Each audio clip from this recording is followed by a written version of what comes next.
Hi there, welcome to the channel, and for return viewers, hello again. You're watching the Crashish review of books, and I'm Kerry. Today it is the 2nd of August. It's just past 3:30 in the afternoon here in Christchurch, and as I promised the other day, I'm about to do the book haul for July. Not a huge amount of books came my way this month, well the past month, but some quality titles I think. Okay. So I have been a long time science fiction fan, and science fiction was probably my first loving books, being a young space, aviation, astronomy, anything space was big with me as a kid, and part of that was science fiction. And as I grew up, I got into the various subgenres of science fiction. One of my favourites was cyberpunk. From the late 80s onward, I was engrossed in the cyberpunk stories. Of course, you start with your William Gibsons, and you move on to your Neil Stephensons and Bruce Sterlings and what have you. And it was a genre which spoke to me and my friends at the time, and we've kind of grown up into the world depicted in those books in many ways. In some ways, we haven't. Anyway. It's interesting to see that there is a kind of resurgence in cyberpunk. Well, there has been bubbling under all the time, but there's more books and things coming out overtly calling themselves cyberpunk. Of course, we probably have the video game Cyberpunk 2077 that came out a couple of years ago to thank for that. But anyway, it's nice to see that it still survives, even though some of it's a bit archaic, some of it's a bit weird.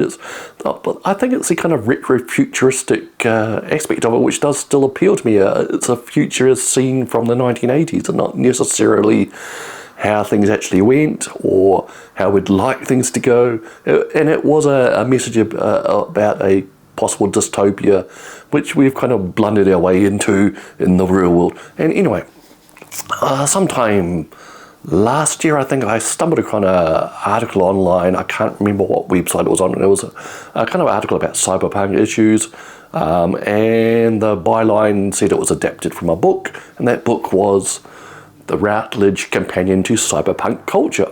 Now, these Routledge books are aimed at the educational market, so there's like a 60-70% premium on top of what a book of this size would usually cost you, so just be warned if you want to get hold of this one. And basically this is like a collection of scholarly and not so scholarly articles about all things cyberpunk. There's like case studies of books and movies and comics, and then there's discussions of cyberpunk in third world countries and photography and other forms of art. It's just a all-in kind of discussion, and it's a kind of very small text, so there's a lot crammed into the soft cover. And the soft cover is definitely the cheapest way to get this book. The hardcover was prohibitively expensive, and the cost for the Kindle edition was ridiculous. So I chose a soft cover, and it duly arrived in very early July from Amazon. If you can get a better deal on this book, probably go for it. So there's a lot of reading material here. This one covers cyberpunk music. I wonder if Billy Idol's in there. All sorts of stuff here. There's a multi-page contents section which I won't go into. So if you're interested in the genre of science fiction known as cyberpunk, this will be one to look at, to twiddle your little brain fingers, or whatever you want to call it. Just some food for thought. And like a lot of these books, they give you a lot of references and other books that you probably never even heard of. So you go down that rabbit hole reading more and more, and if you like it, good for you. There we go. So that's the Routledge Companion to Cyberpunk Culture. I think this was originally came out in 2019, so it's already 6 years old, but I hadn't heard of it until last year. Okay. Next up, from Scorpio Books. They have a website where they sell books which perhaps didn't sell as well when they first came out, and now they've got some really good deals. And one of those I discovered on there recently was this one, Shadow Worlds. I have a vague memory of this in some publicity, maybe radio interviews or something when it first came out. Now this is by Andrew Paul Wood, and it's the history of the occult and esoteric in New Zealand. An interesting subject. Yes, New Zealand's not all green sheep pastures and hobbits. It's had its undercurrents of all sorts of stuff over the years, and And a lot of the settlers that came here in the 19th century and into the early 20th century brought along with them a lot of their oddball beliefs. So this it's a kind of broad-ranging study of all the secret societies and occult societies and beliefs and cults and that type of thing, which basically, I wouldn't say flourished, but have survived in the New Zealand landscape basically since colonisation. A lot of stuff about the Theosophical Society, which got quite big in New Zealand. Rosicrucians, all sorts of stuff. It's an interesting looking book. There are photos in there as well, some reproduced quite well. Mainly, they're all black and white, of course. Individual case studies of people and so on. So that is Shadow Worlds by Andrew Paul Wood. Okay, so I had a birthday in early July. I won't tell you what date. And, excuse me, as a gift, I was given this book by my friend, long-term friend, who goes by the name of Control-Alt-Delete online. You may see him in my comment section sometime. And I had expressed interest in this when we were both looking at the Scorpio website together. And this is Modern Chinese. It is pretty much a very honest, old-fashioned cookbook about Chinese meals and a kind of new approach to producing them easily in your own kitchen. And this thing pretty much hinges on the author's personality. It's Sam Lowe. He was a contestant on the New Zealand version of MasterChef a few years back, and he's kind of a flamboyant, out there kind of guy, and with a big personality. And so, as part of his success on television, he got to write this book, and it looks really interesting. I'm interested in his ideas of what ingredients you got to keep on hand and all that type of thing. I mean, I'm not going to do anything complicated in the kitchen. Basically, I struggle to do simple things half the time. So I thought the approach was refreshing. No BS type of way of cooking without all the ridiculous palaver. So that is Modern Chinese by Sam Lowe. Thank you, Control-Alt-Delete. Okay, next up a book that I had pre-ordered for a while, and this is by Chris O'Leary, who is a noted David Bowie expert online. I have a big love of David Bowie's music. Came from my oldest sister when I was young. She would play his music all the time, and she was a mega fan, and it kind of came down to me as well. And I've probably grown to appreciate him more since his death, because up until then he was just like kind of a background character in your life that a lot of the songs you're really familiar of. And since his death, all the box sets and re-releases have kind of come out and filled in a bit of a background, and I found myself appreciating his music more, and how comforting some of his old songs are, and you know, you just recognise these songs from whenever, and they're good to listen to. That's a kind of simple explanation. Anyway, excuse me. Chris O'Leary, like I said, he runs a blog called I have forgotten the name, something about the Dame, and where he analyses David Bowie's songs year by year, song by song, what they're about, what the lyrics meant, what the inspirations was, all the various versions, what have you. And he put out his first volume of this collected stuff from his weblog as Rebel, some years ago before Bowie's death, and he has completely revised the book now, and it is a new edition of Rebel. And it's not much to it. It's basically, this one contains the dates 1963 to 1976, so it's basically every song that Bowie recorded or released between those dates, and analysis of them and what they could mean, what the inspiration was, where they were recorded, that type of thing. He put out a second volume called Ashes to Ashes, which I'm not sure if he's revised yet. Kind of follows on from the dates of this one. So that's kind of like a fascinating thing to dip in and out of. Now I know a lot more of the songs. I have a lot more of the songs in my streaming music library. Some really exotic, obscure ones are now easily available. So you can just kind of follow follow the career all the way now these days. So that is Rebel Rebel by Chris O'Leary, and that came to me from Blackwell's in the UK. They had the best deal on it basically, and they got it to me pretty damn quick once it was released. So that is Rebel Rebel. Next up, I got a Prezi card for my birthday, and I spent it on this book at Amazon. Amazon is very quick to get books to us here in New Zealand now. They operate from Australia, and you know, it can only be a couple of days sometimes if you time it right, which is very surprising. I remember waiting to get books from Amazon in the US back in the 90s, and it'd be like 3, 4, 5, 6 weeks or something when they were just starting out, and books were the only thing they sold.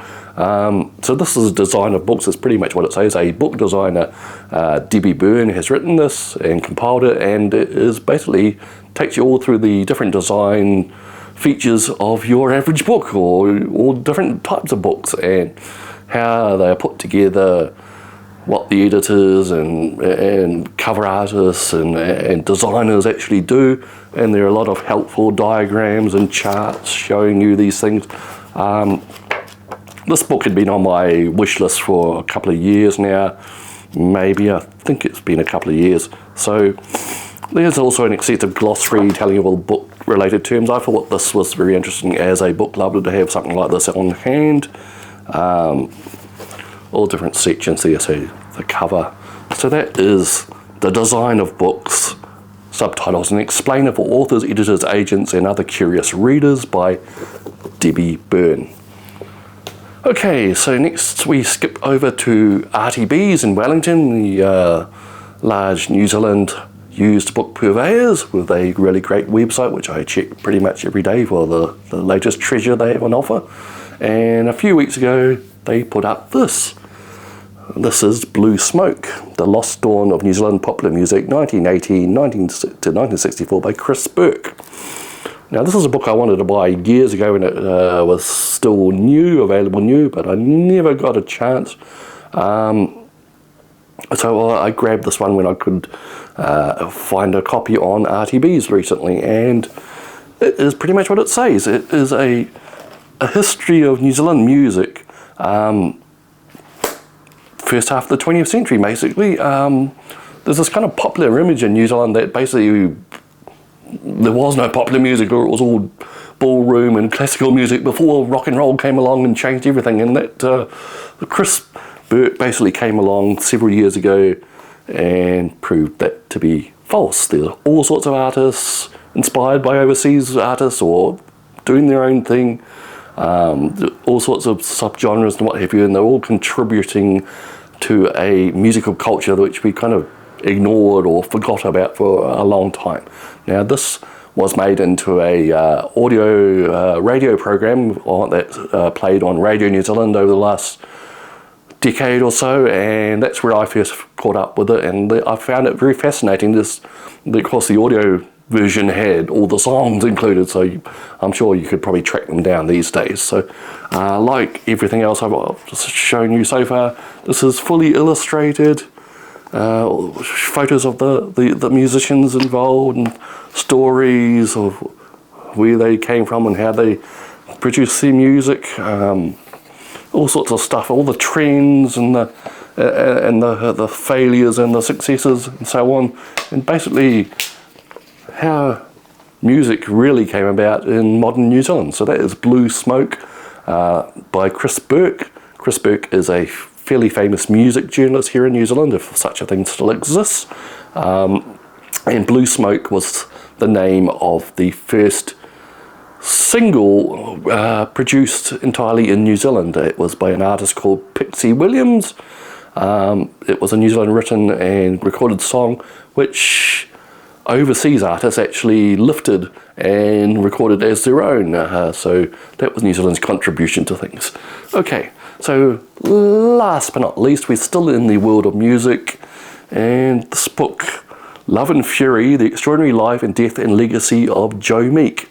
Now, Joe Meek is a figure that has fascinated me for a while. I've never actually found a single volume or source of information that kind of satisfied my curiosity about him.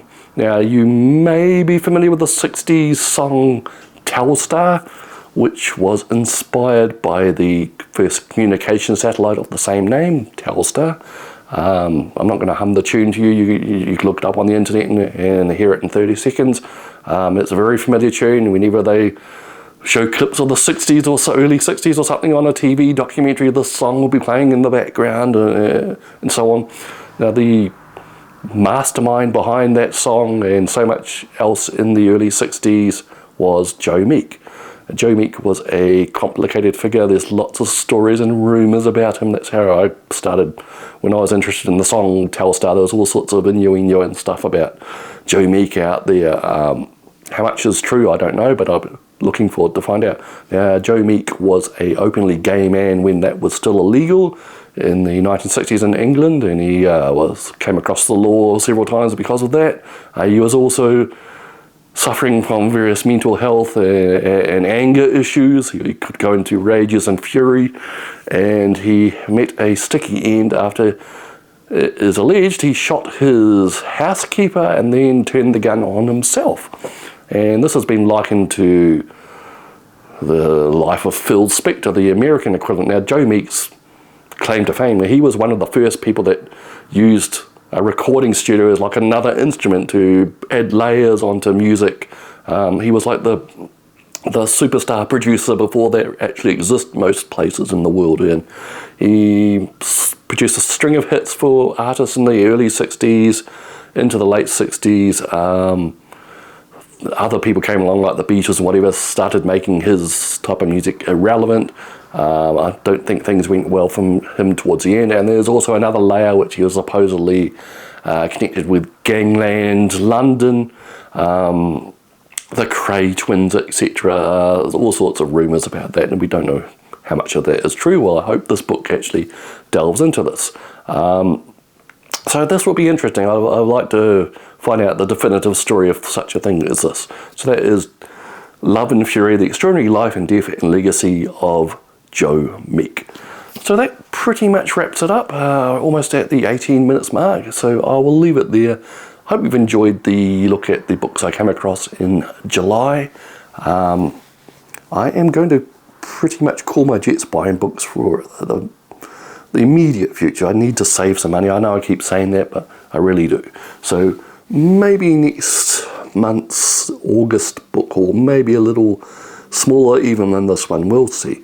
So of course, sometimes the temptation is too much. I just see a book, I have to have it. And then it will sit on a shelf like that for 3-4 years until I actually turn around and read the things. But you know what it's like being a book lover. You've got to have the to be read pile. You've got to have that basically. So I'll leave it there. Thank you for viewing this video, and I hope you enjoyed it. We'll see you next time.